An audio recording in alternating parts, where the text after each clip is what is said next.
ಶನಿವಾರಕ್ಕೊಮ್ಮೆ ತಾಯಿ ಮಗ ಇಬ್ಬರು ಸಂತಿಗೆ ಬಂದರು.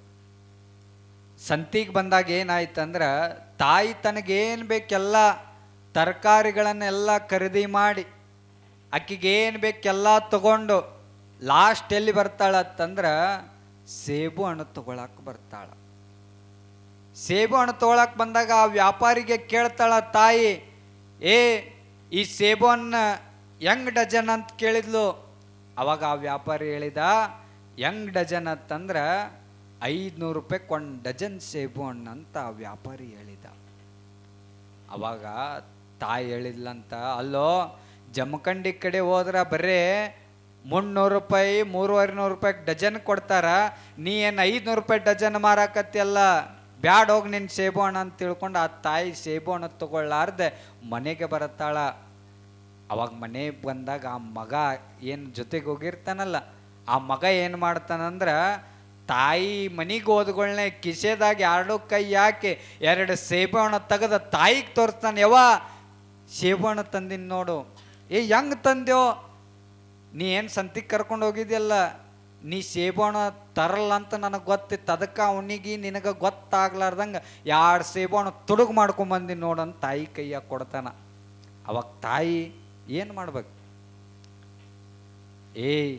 ಈ ತುಡುಗು ಮಾಡೋದು ಸರಿಯಲ್ಲಪ್ಪ, ತುಡುಗು ಒಟ್ಟ ಮಾಡಬಾರ್ದು ಅಂತ ಆ ತಾಯಿ ಹೇಳ್ಬೇಕಾಗಿತ್ತು. ಆದ್ರೆ ಆ ತಾಯಿ ಹೇಳ್ತಾಳಂತ, ಶಬಾಷ್ ಮಗನೇ, ಒಳ್ಳೆ ಕೆಲಸ ಮಾಡೀನಿ. ಆದ್ರೆ ಈ ಒಂದು ತಪ್ಪು ಕೆಲಸ ಏನು ಮಾಡಿ ಅಂತಂದ್ರೆ, ಬರೀ 2 ಸೇಬು ಹಣ್ಣು ತುಡುಗು ಮಾಡ್ಕೊಂಬಂದು ಯಾರಿಗೆ ಸಾಲ ಬೇಕಿದ್ದು? ನಿನಗಾತು, ನಿನಗೊಂದಾತು, ನನಗೊಂದಾತು, ನಿಮ್ಮ ಅಪ್ಪಗ ನಿಮ್ಮ ಅಣ್ಣಗ 2 ಸೇಬು ಹಣ್ಣು ತುಡುಗು ಮಾಡ್ಕೊಂಬರ್ಬಾರ್ದಿತ್ತೇನಂತ ಆ ತಾಯಿ ಮಗನಿಗೆ ಹೇಳಿದ್ಲು. ಅವಾಗ ಆ ಮಗ ಏನು ಮಾಡಿದ, ಮುಂದಿನ ಸಂತಿಗೆ ಬಂದ, 4 ಸೇಬು ಹಣ್ಣು ತುಡುಗು ಮಾಡೋದು ಕಲತ. ಬರ್ಬರ್ತಾ ದೊಡ್ಡವಾದ, ಇನ್ನೊಬ್ಬರ ಮನೆ ಬಂಗಾರ ರೊಕ್ಕ ತುಡುಗು ಮಾಡೋದು ಕಲತ. ಇನ್ನೂ ದೊಡ್ಡವಾದ, ಬ್ಯಾಂಕ್ ದರೋಡೆ ಮಾಡೋದು ಕಲತ. ಬರ್ಬರ್ತಾ ದೊಡ್ಡವಾಗಿ ಇನ್ನೊಬ್ಬರನ್ನ ಕೊಲೆ ಮಾಡೋ ಮಟ್ಟಕ್ಕೆ ಆ ಮಗ ಬೆಳೆದು ನಿಲ್ತಾನ.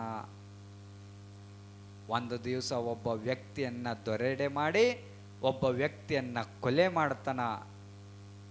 ಅವಾಗ ತಾಯಿ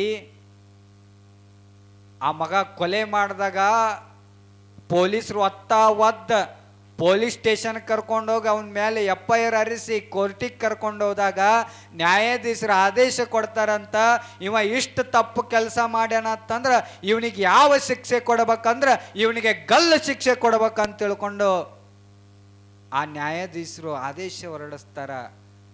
ಆ ಯುವಕನನ್ನ ಗಲ್ಲು ಶಿಕ್ಷೆಗೆ ಹಾಕ್ಲಿಕ್ಕೆ ಅವನಿಗೆ ಕರ್ಕೊಂಡು ಹೋಗ್ತಾರ. ಕೊಳ್ಳಾಗ ಹಗ್ಗ ಹಾಕ್ತಾರ. ಅವಾಗ ಕೇಳ್ತಾರಂತ, ಏನು ಕೇಳ್ತಾರ, ನೀ ಕಡೆ ಬಾಯಪ್ಪ, ನಿನ್ನ ನೋಡೋದಾಗೈತೆ ನಾನು.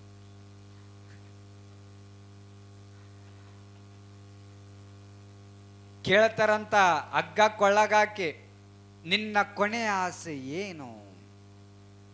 ಅವಾಗ ಆ ಮಗ ಹೇಳ್ತಾನಂತ, ಆ ಯುವಕ ತರುಣ ಹೇಳ್ತಾನ, ನನ್ನ ಕೊನೆ ಆಸೆ ಏನಂತಂದ್ರೆ ನನ್ನ ತಾಯಿ ಜೊತೆ 1-2 ಮಾತು ನಾ ಮಾತಾಡಬೇಕು.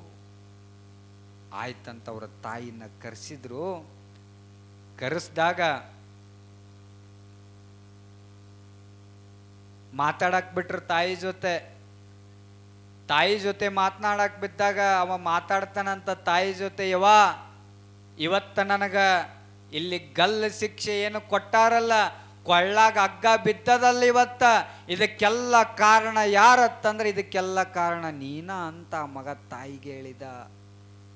ಅವಾಗ ತಾಯಿ ಕೇಳಿದ್ಲ, ಅಲ್ಲೋ ಮಗನೇ, ನೀ ದರೋಡೆ ಮಾಡಿ, ನೀ ಇನ್ನೊಬ್ಬ ವ್ಯಕ್ತಿಯನ್ನ ಕೊಲೆ ಮಾಡಿ, ನೀ ತಪ್ಪು ಕೆಲಸ ಮಾಡಿ ಅದಕ್ಕೆ ನಿನ್ನ ಗಲ್ಲು ಶಿಕ್ಷೆ ಕೊಟ್ಟಾರ, ಇದಕ್ಕೆ ನಾಯಕ ಕಾರಣ ಅಂತ ತಿಳ್ಕೊಂಡು ಆ ತಾಯಿ ಕೇಳಿದಾಗ ಆ ಮಗ ಭಾಳ ಅರ್ಥಪೂರ್ಣವಾದ ಮಾತು ಹೇಳ್ತಾನ.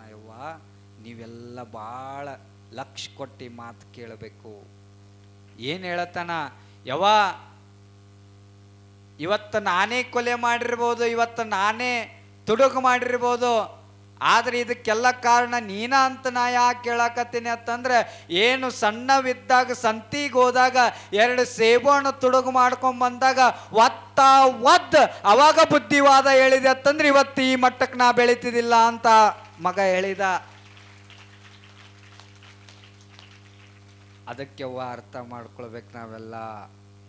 ನಾವು ಸಣ್ಣವರಿದ್ದಾಗ ಮಕ್ಕಳಿಗೆ ಯಾವ ತರನಾಗಿ ಏನು ಕಲಿಸ್ತೇವೆ ಅದ ಕಲಿತಾವ ಮಕ್ಕಳು.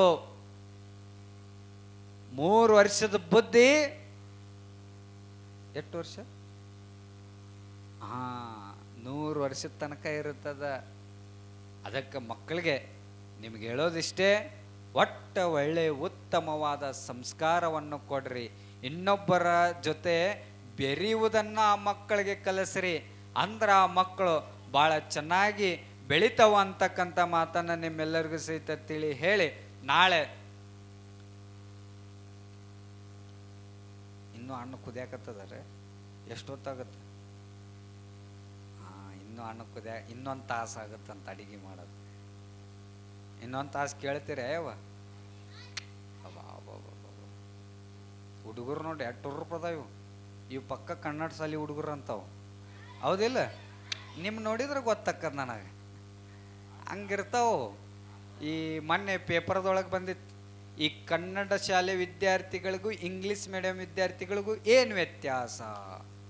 ಅವಾಗ ಅಲ್ಲಿ ಎಷ್ಟು ಚಂದ ಬರ್ದಿದಂದ್ರೆ, ಒಂದು ನಾಯಿ ಇಂದ ಬೆನ್ನ ಹತ್ತದ, ಆ ನಾಯಿ ಗಂಜಿವ ಮುಂದೆ ಓಡಿ ಹೊಂಟಾನತ್ತಂದ್ರೆ ಅವ ಪಕ್ಕ ಇಂಗ್ಲೀಷ್ ಮೀಡಿಯಂ ವಿದ್ಯಾರ್ಥಿ ಅಂತ ತಿಳ್ಕೊಬೇಕು. ಅದ ಒಂದು ನಾಯಿ ಮುಂದೆ ಓಡಿ ಹೊಂಟದ, ಹಿಂದೆ ಕಲ್ಲು ಹಿಡ್ಕೊಂಡು ಹೊಂಟಾನತ್ತಂದ್ರೆ ಅದು ಪಕ್ಕ ಕನ್ನಡ ಮೀಡಿಯಂ ವಿದ್ಯಾರ್ಥಿ ಅಂತ ತಿಳ್ಕೊಬೇಕು. ಹಂಗ ಮಕ್ಕಳನ್ನ ಇನ್ನೊಂದು ಬರ್ದಿದ್ರ, ಇಲ್ಲಿ ಮ್ಯಾಗ ವಿದ್ಯುತ್ ವೈರ್ ಹಾಕ್ತಾರಲ್ಲ, ಇದನ್ನು ವಿದ್ಯುತ್ ವೈರನ್ನು ಮೇಲೆ ಯಾಕೆ ಹಾಕುತ್ತಾರೆ ಅಂತ ಶಿಕ್ಷಕರು ಆ ಹುಡುಗರಿಗೆ ಕೇಳಿದ್ರು. ಹುಡುಗರಿಗೆ ಅವ ಇಂಗ್ಲೀಷ್ ಮೀಡಿಯಂ ವಿದ್ಯಾರ್ಥಿ ಹೇಳಿದ್ನಂತ, ಇಲ್ಲಿ ಯಾಕೆ ಮೇಲೆ ಹಾಕಿರ್ತಾರ, ಅದರಲ್ಲಿ ವಿದ್ಯುತ್ ಇರ್ತದ, ಅದು ಮುಟ್ಟಿದ್ರೆ ಟಚ್ ಆದ್ರೆ ಶಾಕ್ ಹೊಡಿತದ, ಅದಕ್ಕೆ ಮೇಲೆ ಹಾಕಿರ್ತಾರಂತ ಇಂಗ್ಲೀಷ್ ಮೀಡಿಯಂ ಕರೆಕ್ಟ್ ಉತ್ತರ ಕೊಟ್ಟ. ಈ ಕನ್ನಡ ಮೀಡಿಯಂ ವಿದ್ಯಾರ್ಥಿ ಕೇಳಿದ, ಅವ ಭಾರಿ ಟ್ಯಾಲೆಂಟ್. ಅವ ಏನು ಉತ್ತರ ಹೇಳಿದ್ನಂದ್ರೆ, ಯಾಕೆ ವಿದ್ಯುತ್ ವೈರ್ ಮೇಲೆ ಹಾಕಿರ್ತಾರಂದ್ರೆ, ಈ ಏನರ ತಳಗ ಹಾಕಿದ್ರೆ ನಮ್ಮ ಅವ್ವ ನಮ್ಮ ಅಕ್ಕಗಳು ಅದ್ರ ಮೇಲೆ ಬಟ್ಟೆ ಒಣಗ ಹಾಕ್ತಾರ ಅಂತ ತಿಳ್ಕೊಂಡು ಮೇಲೆ ಹಾಕ್ಯಾರನ್ನಂತವ. ಎಷ್ಟು ಸ್ಪೀಡ್ ಇರ್ತಾವ ನಮ್ಮ ಕನ್ನಡ ಶಾಲೆ ಹುಡುಗರು. ಅದಕ್ಕೆ ನಿಮ್ಮ ಬಗ್ಗೆ ಹೇಳಿನಿಲ್ಲ, ಗಪ್ ಕುಂದ್ರಿಗೆ ಅಣ್ಣ ಕುದಿ ಮಠ. ಅದಕ್ಕೆವ ಸಂಸ್ಕಾರ ಕೊಡ್ರಿ ಮಕ್ಕಳಿಗೆ, ಚಂದ ಬೆಳೆಸ್ರಿ. ನೀವು ಇನ್ನೊಂದೇನು ತಪ್ಪು ಮಾಡಾಕ ಹಾಸ್ಟೆಲ್ದೊಳಗೆ ಇಡಾಕತ್ತೀರಿ, ಹಾಸ್ಟೆಲ್ದೊಳಗೂ ಕಲಿಸ್ರಿ.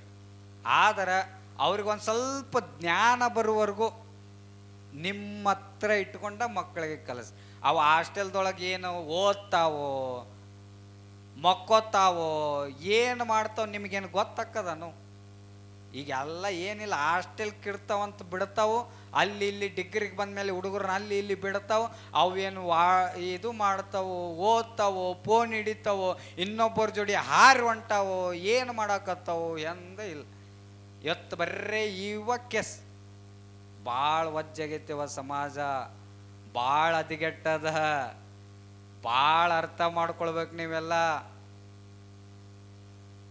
ಎಷ್ಟು ಮಕ್ಕಳು ಇವತ್ತಿನ ತರುಣರು ವಯಸ್ಸಿಗೆ ಬಂದಮೇಲೆ ಎಷ್ಟು ಪ್ರೀತಿ ಅನ್ನುವಂಥ 2 ಅಕ್ಷರದ ಮೇಲೆ ಎಷ್ಟು ಜೀವನ ಹಾಳು ಮಾಡ್ಕೊಳಕತ್ತಾರತ್ತಂದ್ರೆ, ತಮ್ಮ ಜೀವನ ತಂದೆ ತಾಯಿನೂ ಸಹಿತ ಲೆಕ್ಕಿಸ್ಲಾರಂಗ ಆ ಮಕ್ಕಳು ಬೆಳ್ಯಾಕತ್ತೋ. ತಂದೆ ತಾಯಿಗಳು ನಮ್ಮ ನೆಟ್ಟು ಕಷ್ಟಪಟ್ಟು ಬೆಳೆಸಾವು, ಎಷ್ಟು ಕಷ್ಟಪಟ್ಟವು ನಮ್ಮನ್ನ ದೊಡ್ಡವರು ಮಾಡ್ಯಾರ, ದೊಡ್ಡ ಸಾಲಿಗೆ ಸೇರ್ಸ್ಯಾರ, ದೊಡ್ಡ ಹಾಸ್ಟೆಲ್ಗೆ ಸೇರ್ಸ್ಯಾರ ಅನ್ನೋದೆಲ್ಲವನ್ನು ಮರ್ಯಾಕತ್ತವು. ಮಂಗ್ಯಾನ ಮನಸ್ಸು ಮಾತು ಕೇಳಿ ಪ್ರೀತಿಯ ಬಲೆ ಒಳಗ ಬಿದ್ದು ತಮ್ಮ ಜೀವನವನ್ನು ಈ ಯುವ ಸಮಾಜ ಎಲ್ಲವೂ ಸಹಿತ ಹಾಳು ಮಾಡ್ಕೊಳ್ತಾ ಇದೆ. ಎಷ್ಟು ಹಾಳು ಮಾಡ್ಕೊಳಕತ್ತದ ಅಂದ್ರೆ, ಒಂದು ಸ್ಟೋರಿ ನಡೆದಿದ್ದ ಘಟನೆ ಏನು ಮಾಡಿದ್ಲು ಅದಕ್ಕೆ ನಾನು ನಿಮ್ಗೆ ಹೇಳೋದಿಷ್ಟೇ. ಆ ಮಕ್ಕಳು ಸಣ್ಣವರಿದ್ದಾಗ ಏನಿರ್ತಾರಲ್ಲ, ಅವ್ರಿಗೆ ನೀವೇನು ಮಾಡ್ತೀರಿ, ಒಟ್ಟ ನಾ ಪಟ್ಟ ಕಷ್ಟ ನನ್ನ ಮಕ್ಕಳು ಪಡಬಾರ್ದಂತ ನೀವೆಲ್ಲ ಬಯಸ್ತೀರಿ, ತಪ್ಪಲ್ಲ. ಆದ್ರೆ ನಿಮ್ಗೆ ಹೇಳೋದಿಷ್ಟೇ, ಮಕ್ಕಳಿಗೆ 1 ರೂಪಾಯಿ ಕೊಡ್ಬೇಕಾಗಿತ್ತಂದ್ರೆ ಅದರಿಂದ ಎಷ್ಟು ಶ್ರಮ ಇರ್ತದ ಅನ್ನೋದು ಆ ಮಕ್ಕಳಿಗೆ ನೀವೆಲ್ಲ ಕಲಿಸ್ಕೊಡ್ಬೇಕು. ಒಂದು ತುತ್ತು ಅನ್ನ ಉಣ್ಣಾಕತ್ತೇವತ್ತಂದ್ರೆ ಅದರಿಂದ ಎಷ್ಟು ಶ್ರಮ ಇರ್ತದ ಅನ್ನೋದು ಆ ಮಕ್ಕಳಿಗೆ ನಾವೆಲ್ಲ ಕಲಿಸ್ಕೊಡ್ಬೇಕು. ನಾವು ಚಲೋ ಬಟ್ಟೆ ಹಾಕೊಳಕತ್ತೇವತ್ತಂದ್ರೆ ಅದರಿಂದ ಎಷ್ಟು ಶ್ರಮ ಇರ್ತದ. ನೀವೇನಿಲ್ಲ, ಅವ್ರಿಗೆ ಬಟ್ಟೆ ಬೇಕಾ, ಹೊಸ ಬಟ್ಟೆ ತಂದ ಬಿಡೋದು. ಅವ್ರಿಗೆ ಊಟ ಬೇಕಾ, ಅವ್ರಿಗೆ ಚಲೋ ಬಿಸಿ ಬಿಸಿ ಬಿಸಿ ಅಡಿಗೆ, ಆರಿದಿಲ್ಲ ಮತ್ತು ಬಿಸಿದ ಅಡಿಗೆ ಮಾಡಿ ಕೊಡೋದು.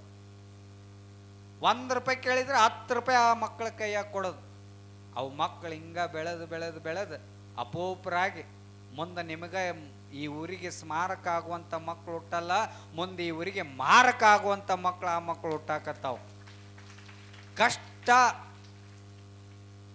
ಅನ್ನೋದು ಆ ಮಕ್ಕಳಿಗೆ ಕಲಿಸ್ಕೊಡ್ಬೇಕು ನಾವೆಲ್ಲರೂ ಸಹಿತ. ನಿಮ್ಮ ಹತ್ರ 1,00,00,000 ಇರಲ್ಲ ಯಾಕೆ, ಆದ್ರೆ 1 ರೂಪಾಯಿ ಬೆಲೆ ಆ ಮಕ್ಕಳಿಗೆ ಕಲಿಸ್ಕೊಡ್ರಿ. ನಿಮ್ಮ ಹತ್ರ ತಿನ್ನಕ್ಕೇನು ಬೇಕಾದಿರಲ್ಲ, ಏನು ಬೇಕಾದ ಏನು ಮಾಡಿ ಕೊಡುವಂಗಿರಲ್ಲ, ಆದ್ರೆ ಒಂದು ದಿನ ಆ ಮಕ್ಕಳಿಗೆ ಉಪವಾಸ ಇರೋದು ಕಲಿಸ್ಬೇಕು. ಹಸಿವನ್ನದ ಆ ಮಕ್ಕಳಿಗೆ ಗೊತ್ತಾಗ್ಬೇಕು. ಅಂದ್ರೆ ಆ ಮಕ್ಕಳು ಕಷ್ಟದಿಂದ ಬೆಳಿಬೇಕು. ಮಕ್ಕಳು ಸುಖದಿಂದ ಬೆಳೆಸಿದ್ರೆ ಮುಂದೆ ಭಾಳ ಕೆಟ್ಟ ಪರಿಣಾಮವನ್ನು ಆ ಮಕ್ಕಳ ಮೇಲೆ ಬೀರ್ತದಂತಕ್ಕಂಥ ಎಕ್ಸಾಂಪಲ್ ಹೇಳ್ಬೇಕಾಗಿತ್ತಂದ್ರೆ, ತಾಯಿ ತೀರಿ ಹೋಗಿದ್ಲು, ತಂದೆ ಒಬ್ಬನೇ ಇದ್ದ, ತಂದೆ ಮಗ. ತಾಯಿ ತೀರಿ ಹೋಗಿದ್ಲು, ಮಗ ಹುಟ್ಟಿದ ಮೇಲೆ ಆ ತಂದೆ ಏನು ಮಾಡ್ತಾನಂದ್ರ ಇನ್ನೊಬ್ಬ ಮಹಿಳೆಯನ್ನು ಮದುವೆ ಆಗುವುದಿಲ್ಲ. ಯಾಕ, ನನ್ನ ಮಗ ನನಗೆ ಬೇಕು. ಇನ್ನೊಬ್ಬಕ್ಕೆ ಬಂದ್ಲತ್ತಂದ್ರೆ ನಮ್ಮ ಮಗಗ ಮಲತಾಯಿ ಹಂಗ ನೋಡ್ಕೊತಾಳೆ ಹೊರ್ತು ಸ್ವಂತ ತಾಯಿ ಹಂಗ ಅಕ್ಕಿ ನೋಡ್ಕೊಳ್ಳಲ್ಲ ಅಂತ ತಿಳ್ಕೊಂಡು ಆ ತಂದೆ ಮದುವೆ ಆಗ್ಲಾರ್ದಂಗ ತನ್ನ ಮಗನನ್ನ ಕಷ್ಟಪಟ್ಟು ನನ್ನ ಮಗ ದೊಡ್ಡ IAS ಆಗಬೇಕು ಅಂತ ತಿಳ್ಕೊಂಡು ಭಾಳ ಕನಸನ್ನು ಕಟ್ಟ ಆ ಮಗ ಬೆಳೆಸಿದ ಬೆಳೆಸಿದ ಬೆಳೆಸಿದ. ಸಣ್ಣ ಸಾಲಿಗೊಂಟ 7ನೇತಿ ಕಲಿತ. ಅವಾಗ ಅವರೆಲ್ಲ ಫ್ರೆಂಡ್ಸ್ ಏನು ಮಾಡಕತ್ತಿದ್ರಂದ್ರೆ ಅವರ ತಂದೆಗೆ ಒಂದು ಕಣ್ಣು ಹೋಗಿತ್ತು. ಕಣ್ಣು ಹೋದಾಗ ಅವರ ಗೆಳೆಯರು ಎಲ್ಲರೂ ಏನಂತ ಕಾಡಿಸ್ತಿದ್ರಂದ್ರೆ, ಕುಡ್ಡನ ಮಗ ಕುಡ್ಡನ ಮಗ ಬಂದ, ಕುಡ್ಡನ ಮಗ ಬಂದ ಅಂತ ಆ ಮಗನಿಗೆ ಕಾಡಿಸ್ತಿದ್ರು. ಅವನಿಗಿದು ಹಿಂಸೆ ಅನ್ನಿಸ್ತಿತ್ತು. ಏನಪ್ಪ, ನಮ್ಮ ಅಪ್ಪನಿಂದ ನನ್ನ ಮರ್ಯಾದೆ ಹಾಳಾಗಕತ್ತದ ಅಂತ ಸಣ್ಣವಿದ್ದಾಗ ಆ ಮಗ ತಿಳ್ಕೊಂಡ. ಬರ್ಬಾರ್ತ ದೊಡ್ಡವಾದ 10th ಹೋದ. ಅವಾಗೂ ಕುಡ್ಡನ ಮಗ ಕುಡ್ಡನ ಮಗ ಅಂತ ಕಾಡಿಸಿದ. ಮುಂದೆ PUCಗೆ ಹೋದ, ಕುಡ್ಡನ ಮಗ. ಮುಂದೆ ಡಿಗ್ರಿ ಓದಿದ, ಕುಡ್ಡನ ಮಗ. ಮುಂದ PSI ಆದ, ಮುಂದೆ IAS ವೃತ್ತಿ ಒಳಗೂ ಪಾಲ್ಗೊಂಡ. ಅವಾಗ IAS ಆದಾಗ ಏನಾಯ್ತು, ಅವಾಗ ಒಂದು ಲೆಟರ್ ಬರ್ದ ಅವ್ರ ಅಪ್ಪಗ. ಏನಂತ ಬರದ, ಅಟ್ಟ ಹೆಸರಿಲ್ಲ ಇವ್ರದ್ದು. ಇಡೀ ತಾಲೂಕಿನೊಳಗ ವೈದಿಕ ಜ್ಯೋತಿಷ್ಯ ಏನಾರ ಬಂದಾಗ ಜಮಖಂಡಿ ತಾಲೂಕಿನೊಳಗ ಮೊಟ್ಟ ಮೊದಲ ಯಾವ ಹೆಸರು ಬರ್ತದಂದ್ರೆ ಅದು ಅಭಿನವ ಅಭಿಷೇಕ್ ಶಾಸ್ತ್ರಿಗಳದ್ದು ಹೆಸರು ಬರ್ತದ ಅಂತಕ್ಕಂಥದ್ದು ಅರ್ಥ ಮಾಡ್ಕೋರು. ಅಷ್ಟು ಒಳ್ಳೆ ಹೆಸರನ್ನು ಅವರು ಮಾಡ್ತಾ ಇದ್ದಾರೆ. ನಾ ಎಲ್ಲಿಗೆ ನಿಂತಿದೆ, ನನಗೆ ಮಕ್ಕಳು ಯಾರ ಕಿಟಿ ಕಿಟಿ ಕಿಟಿ ಕೊಡಕತ್ರ ಮರ್ತು ಬಿಡ್ತೀನಿ ನಾನು. ಏನೋ ಲೆಟ್ರ್ ಬರ್ದ ಮಗ, IAS ಆದ್ಮೇಲೆ ಲೆಟ್ರ್ ಬರ್ದ. ಏನಂತ ಬರ್ದತ್ತಂದ್ರೆ, ತಂದೆ ಇವತ್ತು ನಾ IAS ಆಗ್ಲಿಕ್ಕೆ ನೀನು ಭಾಳ ನನಗೆ ರೊಕ್ಕ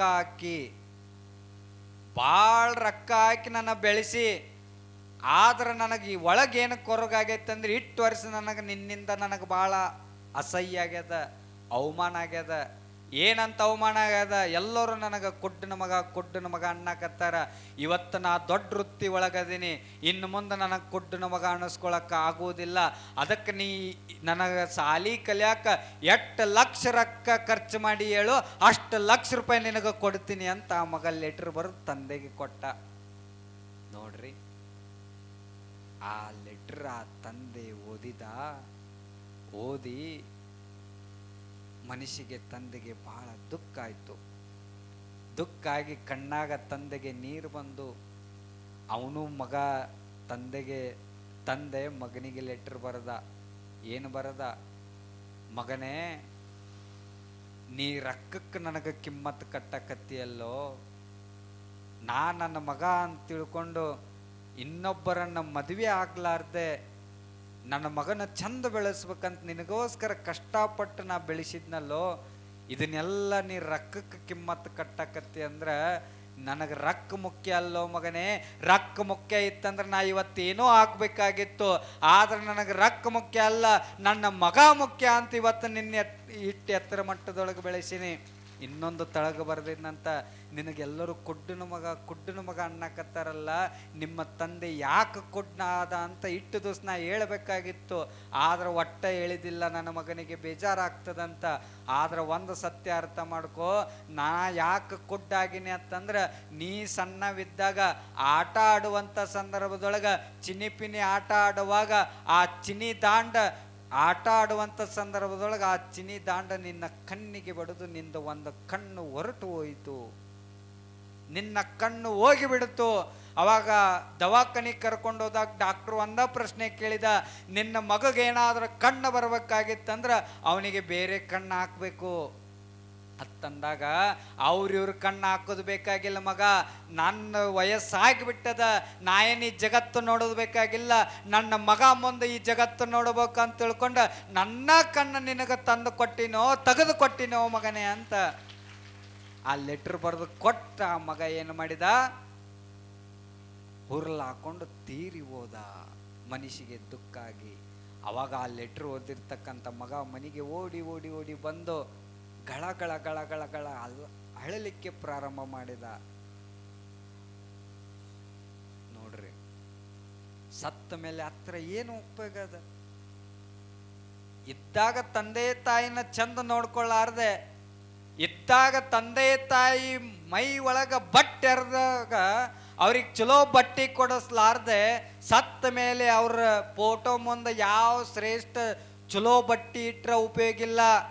ಇದ್ದಾಗ ತಂದೆ ತಾಯಿಗೊಂದು ತುತ್ತ ಅನ್ನ ಹಾಕ್ಲಾರ್ದವ್ರು ಸತ್ತ ಮೇಲೆ ತಂದೆ ತಾಯಿ ಗದ್ದಿಗೆ ಎಡಿ ಹಿಡಿದ್ರ ಉಪಯೋಗ ಇಲ್ಲ.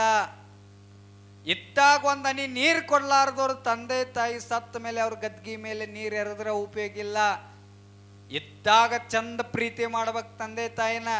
ಅವ್ರು ಎಷ್ಟು ನಮಗೋಸ್ಕರ ಎಷ್ಟು ಕಷ್ಟಪಟ್ಟಿರ್ತಾರ, ಎಷ್ಟು ಶ್ರಮ ಪಟ್ಟಿರ್ತಾರ ಅಂತಕ್ಕಂಥದ್ದು ನಾವೆಲ್ಲರೂ ಸಹಿತ ಅರ್ಥ ಮಾಡ್ಕೊಳ್ಳೋ. ಅದಕ್ಕೆ ನಿಮ್ಗೆ ಹೇಳೋದಿಷ್ಟ, ಮಕ್ಕಳಿಗೆ ಕಷ್ಟ ಅನ್ನೋದು ಯಾಕೆ ತಿಳಿಸ್ಬೇಕು ಅನ್ನೋದಕ್ಕೆ ಈ ಒಂದು ಉದಾಹರಣೆ ನಿಮಗೆಲ್ಲ ಹೇಳಿದೆ. ಅವಕ್ಕೆ ಗೊತ್ತಿರಂಗಿಲ್ಲ ನೀವು ಹಿಂದೆ ಎಷ್ಟಾಗ ಶ್ರಮ ಪಡಾಕತ್ತೀರಿ, ಎಷ್ಟು ಕಷ್ಟ ಪಡಾಕತ್ತೀರಿ ಅನ್ನೋದು ಆ ಮಕ್ಕಳಿಗೆ ಅಪೂಪ್ರ ಮಾಡಿ ಅವ್ರನ್ನ ದೊಡ್ಡವ್ರು ಮಾಡಿರ್ತೀರಿ. ಮುಂದೆ ವಿದೇಶಕ್ಕೆ ಹೋಗ್ಬೇಕಂತ ನೀವು ಬಯಸ್ತೀರಿ, ಆ ಮಕ್ಕಳು ಮುಂದೆ ವಿದೇಶಿ, ಆಮೇಲೆ ನೀವು ಪರದೇಶಿ.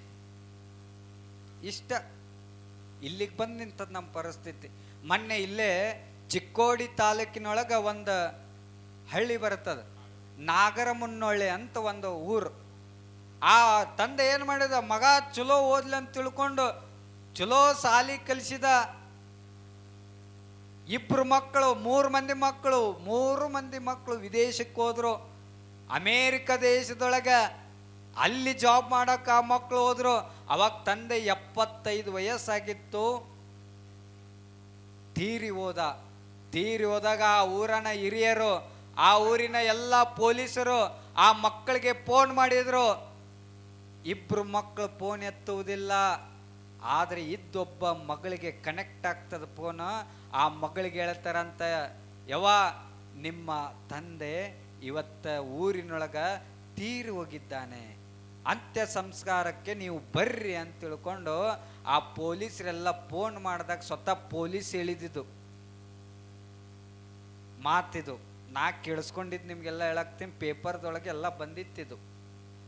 ಅವ ಪೊಲೀಸ್ ಫೋನ್ ಹಚ್ಚಿ ಹೇಳಿದಾಗ ಆ ಮಗಳು ಹೇಳ್ತಾಳಂತ, ನಾವೆಲ್ಲ ಅರ್ಥ ಮಾಡ್ಕೊಳ್ಬೇಕು. ಏನು ಹೇಳ್ತಾಳಂತಂದ್ರೆ, ನೀವು ನಮ್ಮ ಅಪ್ಪ ತೀರ್ಕೊಂಡನಂತ ಏನು ಫೋನ್ ಮಾಡಿರಲ್ಲ, ನಮ್ಮ ಅಪ್ಪನ ಹೋಗಿ ಸ್ಮಶಾನಕ್ಕೆ ಒಯ್ದು ನೀವು ಅಂತ್ಯ ಸಂಸ್ಕಾರ ಮಾಡ್ತಿದ್ರ ಮಾಡ್ರಿ, ಇಲ್ಲ ಅಂದ್ರೆ ಆ ಬಾಡಿ ತೊಗೊಂಡು ಎಲ್ಲರ ತಿಪ್ಪ್ಯಾಗ ಹೋಗಿರಿ, ನನಗೆ ಫೋನ್ ಹಚ್ಚಕ್ಕೆ ಹೋಗ್ಬೇಡ್ರಿ ಅಂತ ಆ ಮಗಳು ಹೇಳ್ತಾಳ. ಎಲ್ಲಿಗೆ ಬಂದು ನಿಂತದೇವ ನಮ್ಮ ಸಮಾಜ? ಹೆಂಗ್ ಬೆಳ್ಯಾಕತ್ತವ ಈಗಿನ ಮಕ್ಕಳು? ಈಗಿನ ಎಜುಕೇಶನ್ ಸಿಸ್ಟಮ್ನ ಫೇಲ್ ಆಯ್ತು. ಈಗ ಅವ್ರು ಏನು ಕಲಿಸ್ತಾರ? ಬರೇ ಡಾಕ್ಟರ್ ಆಗೋದು ಕಲಿಸ್ತಾರ, ಇಂಜಿನಿಯರ್ ಆಗೋದು ಕಲಿಸ್ತಾರ, ದೊಡ್ಡ ಶಿಕ್ಷಕರು ಆಗೋದು ಕಲಿಸ್ತಾರ, ದೊಡ್ಡ ನೌಕರಿ ಹೆಂಗ್ ಹಿಡಿಬೇಕು ಅನ್ನೋದು ಅಟ್ಟ ಕಲ್ಸಾಕತ್ತಾರ ಹೊರತು ಇನ್ನೊಬ್ಬರ ಜೊತೆ ಹೆಂಗಿರ್ಬೇಕು, ತಂದೆ ತಾಯಿನ ಹೆಂಗ್ ನೋಡ್ಕೋಬೇಕು, ನಾವು ಸಂಸ್ಕಾರದಿಂದ ಹೆಂಗ್ ಬೆಳಿಬೇಕಂತಕ್ಕಂಥದ್ದು ಯಾರು ಕಲಿಸ್ತಾ ಇಲ್ಲ ಇವತ್ತಿನ ದಿನಮಾನದೊಳಗೆ. ಅದಕ್ಕೆ ಮುಂದೊಂದು ದಿನ ನಂದು ಒಂದು ಸಂಕಲ್ಪ ಅದ, ನಮ್ಮ ಜಮಖಂಡಿ ತಾಲೂಕಿನೊಳಗೆ ಎಂಥ ಸಾಲಿ ಕಟ್ಟಬೇಕಂತಂದ್ರೆ